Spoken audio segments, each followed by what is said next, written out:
Morning, Trainiacs. We got some work to do. A short, however slightly frightening bike workout. Yeah. So with it being hardcore Zwift season, I recognize that there are a lot of you out there right now that even though Zwift made a big bump up in the amount of riders on it last year, this year, apparently there are even more coming on board.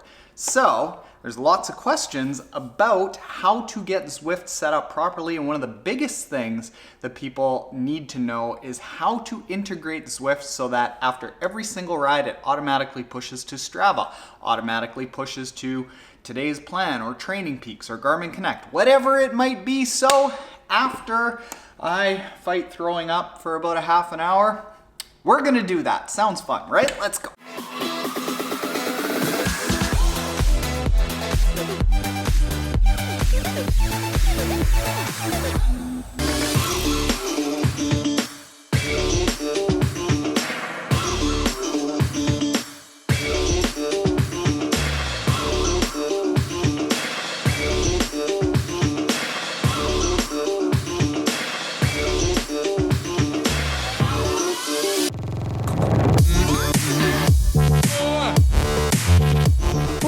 Oh, wow. Whoa. So that there was, that was about a 35-minute ride, doing 10-minute warm-up, a little scientifically proven, efficient warm-up, and then 4 times, 3 minutes, well above FTP, like setting my floor at 300 watts. My FTP is somewhere around, right now, probably 260. So keeping it above 300 all the time for 3 minutes.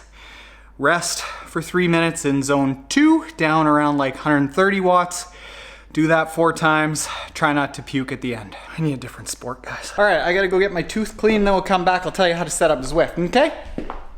In the meantime, while I'm doing that, why don't you go and follow me on Zwift. First name is T, last name is Triathlon Taren, okay? So, lots of new Zwifters out there, and setting up Zwift is fairly simple when it comes to riding. All of the administrative stuff, however, like the billing, the connections to Strava, Garmin Connect, TrainingPeaks, all of that is not actually done in the app.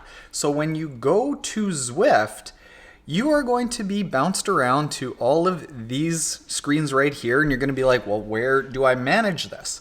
You might also even then go to all of Zwift Companion, and then you're like, oh, well, this is where it's going to be. It's going to be on the Zwift Companion app. But really, that's just another interface for the main Zwift app. So how do you actually start integrating all of your workouts to all of the training programs that you've got set up? Allow me to show you. So regardless of what you have downloaded to your phone, to your iPad, don't matter. Put those away. Get yourself onto your desktop, your laptop, or a tablet, and what you're going to want to go to is my.zwift.com. This is where you start managing everything, whether it's billing or the settings of sending all of your workouts to Zwift. Here, we'll start from a logged out state, and it's kind of hidden here, but it eventually appears, and you're going to want to top right here, click log in. Go up and hover over that same spot where you logged in. Go down to my profile, click on that, and this is going to take you into the back end of Zwift if you go top left here and click on settings. This is where you start managing your name, your display units, male, female, your height, your email address, what organizations you're a part of, where you want to go to connect to all of your other accounts is connections, of course. So the most common ones that people are going to want to auto send their workout data from is Strava, TrainingPeaks, and Garmin. Those are the big ones that people tend to search for a lot. So just click under each of them, and then after that, it's fairly straightforward. Log into each, and it's going to take you through the step-by-step process. Click authorize. You want Zwift to be able to access your profile and activity data. Yes. Upload activities for you and edit your profile. Yes. Access private data on your activities. Authorize all of that, and then, not the most intuitive, takes you to that main screen, but now it's connected. Repeat that same process for TrainingPeaks, and they each have a bit of a different interface, so it's going to look like not a Zwift website, it's going to look like the TrainingPeaks website or Strava or Garmin Connect, because what it's doing is it's sending you to Strava, Garmin Connect, TrainingPeaks, and saying, hey, we got a request from Zwift to connect to your account here. Is this cool? And once you log in and you say allow, then it sends you back to Zwift. So just keep repeating that for all of the accounts that you want, and then I'll show you what you have to do at the end of a workout. Okay, so now let's say that you've just completed a workout, you're sitting on the side of the road, and you're like, all right, well, now what do I do? What you do to end up finishing that workout and then sending it to all of your profiles is, while you're stopped, you hit menu, end ride, or run. It'll say, because I've connected my Zwift account to Strava, TrainingPeaks, and Garmin, it'll automatically want to send to all of those. Now, here's one thing.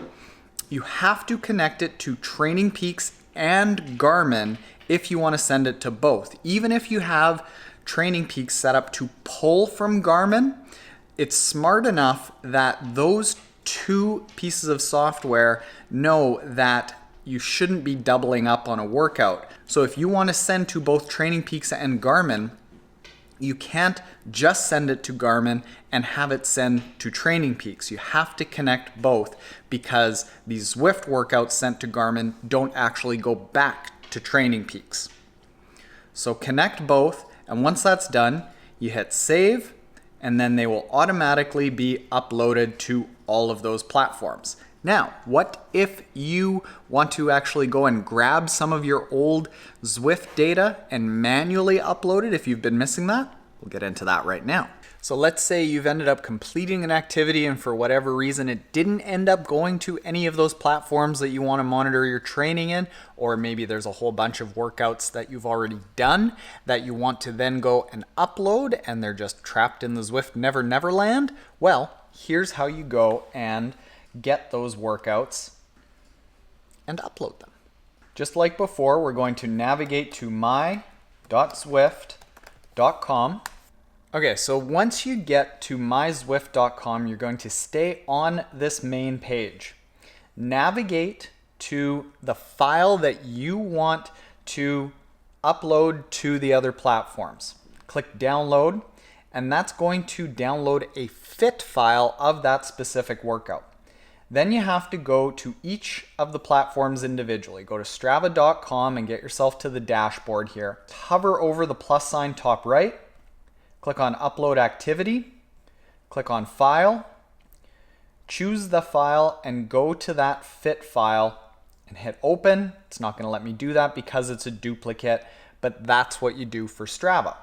On TrainingPeaks, you go to app.trainingpeaks.com, and this will take you to Home.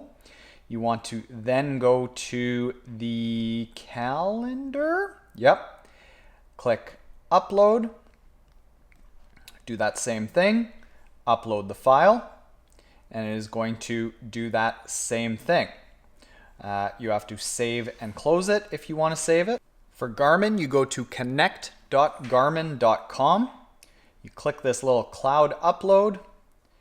Import data. Grab that file and choose it, and you hit import data. And that's how you manually upload a Zwift workout to all of these platforms. So there you go, Trainiacs. As you start getting set up with Zwift, those are some of the little bits and bytes that you're going to have to work your way through. Like I say, a lot of the back-end administrative stuff is at my.zwift.com. my.zwift.com, not actually in the app. All of the things that are in the app are like customizing your avatar and actually riding. But other than that, billing, profile info, and all of the setups are done at my.zwift.com. So get that set up, and while you're at it, go and follow me at first name is T, last name is Triathlon Taren. We're going big on Zwift this year. People that follow and are part of the Trainiac community, we're going to be doing some Zwift rides. We're going hard on Zwift, so make sure you're followed. Did a lot of clapping there at the end. All right, later, Trainiacs.